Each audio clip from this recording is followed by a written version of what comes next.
Oh boy, am I ready for the comments I'm gonna see down below. You Razer sellout. Is this a Razer sponsored video? How much did Razer pay you to say this? Unfortunately, Razer didn't pay me at all, but Razer, you do have my address, so if you wanna send me a check, go on and put it in the mail. But on a serious note, many of you know that the Razer Huntsman V2 TKL has been my main keyboard for a long time. It does so much right that I want fast switches, silent switches. It's a TKL. It's just an all-around solid product right here, but it's a little dusty. And spoiler alert, that's because the keyboard we're talking about today is my new main. That being the Razer Deathstalker V2 Pro wireless, low profile, optical gaming keyboard. Holy moly, we got a lot to talk about here. Now let's take a look over the keyboard here. And I'm gonna talk a lot of features and functions. This is not back of the box talk. These are features and functions that I truly utilize, and I really think you will as well. So number one, what I wanna talk about, I wanna look at the back of the board. So you got hyperspeed wireless, which yes, you can pair this keyboard up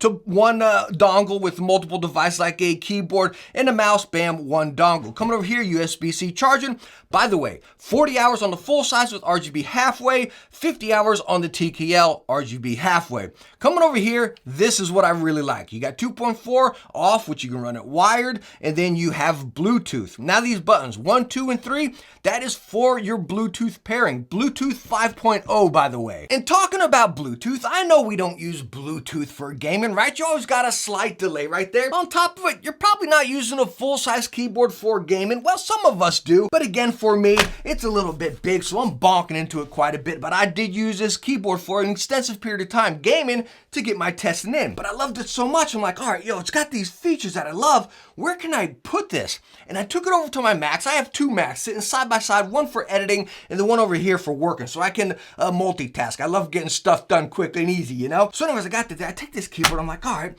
let me test this Bluetooth out. I paired up to both of them. You don't gotta pair them up each time. These are simultaneously synced up. So I'm over here editing on a video. I need to check something here, just bam, button 2, paired up to the other Mac. I'm over here browsing on there, you know what I mean? Bam, back to button 1, and I'm paired up right over there. Before, I used to run Varmillo TKL on one and the Varmillo full size on the other. My desk was cluttered and it was full. I absolutely love it. The convenience and the simplicity right there is phenomenal. But even other than Bluetooth or flip-flopping from multiple devices, looking at the board itself, first off, the build. You're seeing this aluminum plate go all the way around here. Now it loops all the way around. You can see the underneath is plastic and then that metal frame starts. So again, I'm pointing out how it's all the way around here, all around the curves. That gives it a really rugged feel. It doesn't flex at all or anything. Really, really solid. Again, underneath it is plastic. You got that plump hump on the bottom right there, which gives it that basic ergonomic incline, but you do have two levels of pop-out feet.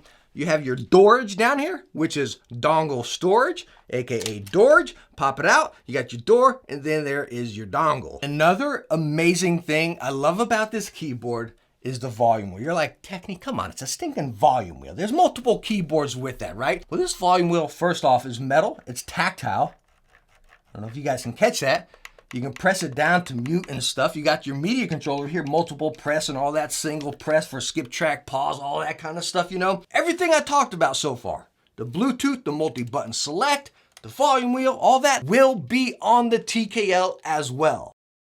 So let's take a look at the top of the keyboard again here, right? We're seeing these keycaps, and you're probably catching it so far. Those look mighty smooth. Yes, they are ABS. Now, Razer is stating they are double durable coated ABS. Is that marketing mumbo jumbo? I'm not too sure. I've been using this keyboard for a few weeks right now, gaming and working extensively on this keyboard. And I didn't clean this up for this review or anything.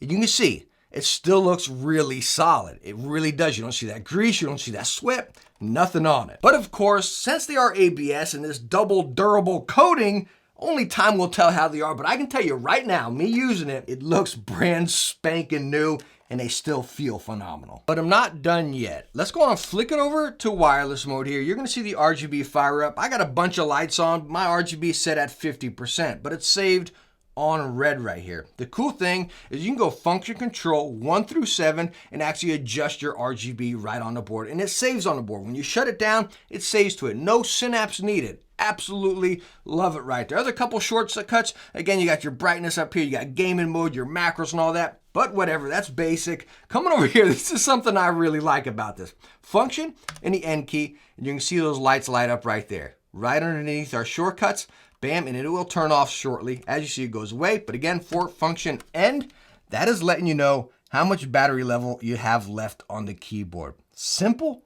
basic function, but I absolutely love it. Again, everything's at your fingertips if you're catching it here. Talking about at your fingertips, I want to talk about the switches here a little bit because again, this is, for me here, this is perfect. So of course, as we see in the keyboard's low profile. So we have low profile switches, but these are the Razer optical switches in low profile format here. The cool thing is they're just like the V2 ones. They have their dampeners on them. If you can catch it in the mic here.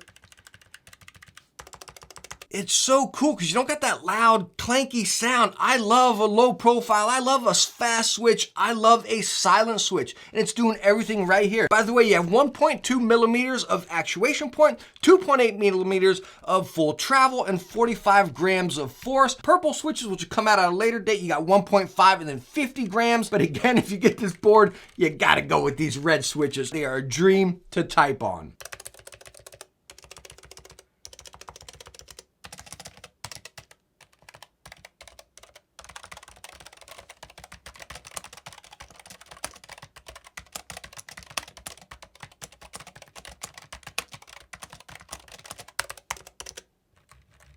So the combination of, again, just the build of the switch with the dampeners, the low profile, the quickness and everything, the sound of them, they are so good for typing, schoolwork, gaming. Again, you don't get many typos on us like you'd think with, say, an Apex Pro or something with really, really fast switches. These are very comparable to Cherry Silvers as far as speed, not sound and feel by any means, but as far as speeds. And again, just the feel of them.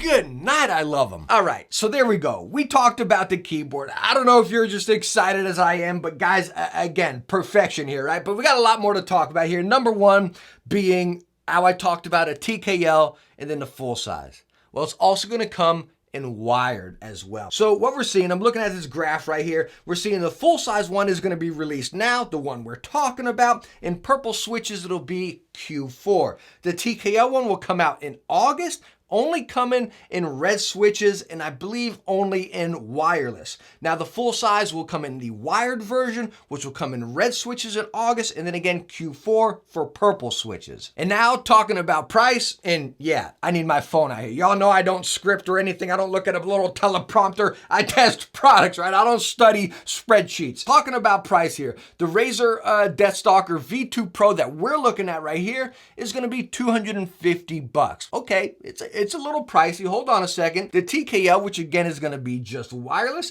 is going to be $220. So a $30 difference going to the full size. And then the wired version is going to be $200, $199.99. I know what we're gonna get down in the comments besides everyone calling me a Razer sellout or a sponsored video, whatever. What is everyone else gonna say? Well, hey man, why don't we just go buy that stinking Wooden 60HE that we just talked about? Everyone's hyped up and raving about this keyboard. It's a great product, it really is. Everyone else, other people like, hey man, why don't you just go buy a custom for that price anyways, you know? Let me tell you what, guys, both of these keyboards, as awesome as they are, I'm sorry, they do not come anywhere near the Deathstalker V2 Pro over here. Whether it be the full size or the TKL. Features and functions, the feel of it, the sound of it, the performance of it, whew, I'm sorry, it justifies the price up and down, and hands down, I highly recommend it. I love it, and like I stated in the beginning, it's my main keyboard.